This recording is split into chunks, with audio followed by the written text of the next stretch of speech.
Hi, my name is Samantha. Growing up, my life was very simple and routine. My mother and I lived together in the outskirts of a small town, far away from any neighbors. My mother was the only other person I ever saw, and she was very strict about my daily schedule. Every morning, she would make me wake up at the same time and make breakfast. Then, I would spend the rest of the day inside, either watching TV, reading, or playing board games. My mother also never allowed me to go outside, no matter how much I begged and pleaded. I had never been outside in my entire life. "Samantha, you know you can't go outside," she said firmly. "You have a disease that makes it dangerous for you to be in the sun or breathe in the fresh air. If you do, you'll get very sick and eventually die. That is what happened to your father. You have the same disease that he did." I never knew exactly what this disease was, but I believed my mother. She was all I had, and I trusted her completely. So I lived my life in the small 2-bedroom house in the woods, never questioning her rules or wondering what was beyond the walls. But as I got older, I started to feel more and more restless. I longed to see the world, to meet new people and experience new things. I would often stare out the window, dreaming of all the places I could go and the things I could do. One day, I couldn't take it anymore. I turned to my mother and said, "Mom, I'm so bored. I want to go outside and see the world. Can't you just let me go for a little while? I promise I'll be careful." My mother looked at me with a sad expression and said, "Samantha, I wish I could let you go outside, but it's not safe. You have a disease, and if you go out there, you'll get sick and die. I can't bear the thought of losing you." I was disappointed, but I didn't want to upset my mother, so I dropped the subject. But deep down, I couldn't shake the feeling that there was more to life than the 4 walls of our house. Then one day, when I was taking an afternoon nap and my mother was out on her weekly shopping trip, I heard a rumbling noise. It was accompanied by a whooshing noise, like a lot of wind.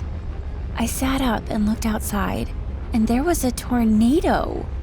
Before I knew it, the walls of our house were lifted up and I was left on the ground, watching as our house carried away with the wind. The walls and roof were gone, and I was outside. At first, I was terrified. I thought for sure I was going to get sick and die, just like my mother had always told me. But as the minutes ticked by, I realized that I wasn't feeling sick at all. Aside from the tornado, I felt better than I ever had. I tentatively stood up and walked around. The town was in shambles, with debris and broken buildings everywhere. But I was too curious to stay put. I had to see what was out there. So I started walking, taking in all the sights and sounds of the outside world for the first time. It was amazing. I saw birds flying in the sky, flowers blooming in the grass, and even a few people milling about, surveying the damage. One thing remained on my mind though. Why did I feel good? I had been told my whole life that I had a terrible disease that would kill me if I ever went outside. Was it possible my mother was lying all this time? After a while of thinking about it, I had come to the conclusion that I had no disease, and my mother had been lying to me my whole life. I felt a mix of emotions, anger at my mother for lying to me, but also relief and freedom that I had finally found the truth. As the day turned to night and I kept exploring the world, I knew that my life would never be the same. I had seen what it was like out there, and there was no going back. I was free to explore and experience all that life had to offer, and I was determined to make the most of it. But as much as I was enjoying my newfound freedom, I realized that my whole means of existence had changed.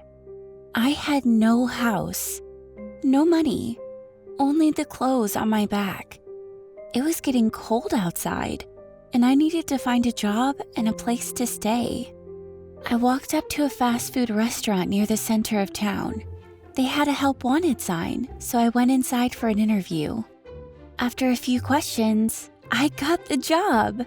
I was overjoyed and started working immediately.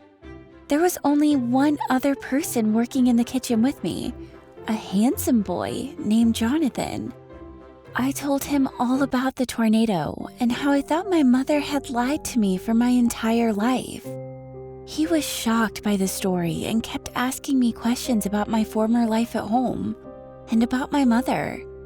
Eventually, he asked, "What is your plan for your mom? Are you ever going to talk to her again?" "I don't know. She took away so many valuable years of my life.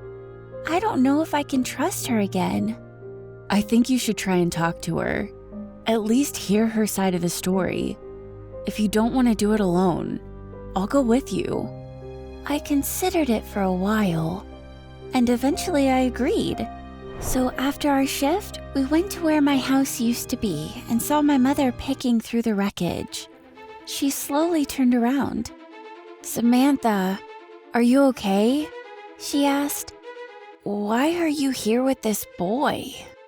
I took a deep breath and told her everything. I told her about how I had always wanted to go outside and how I had always suspected that there was more to life than the four walls of our house. And then I asked her the question that had really been on my mind. "Mom, have you been lying to me about this disease this whole time?" My mother looked at me with tears in her eyes and said, "Yes, Samantha, there is no disease.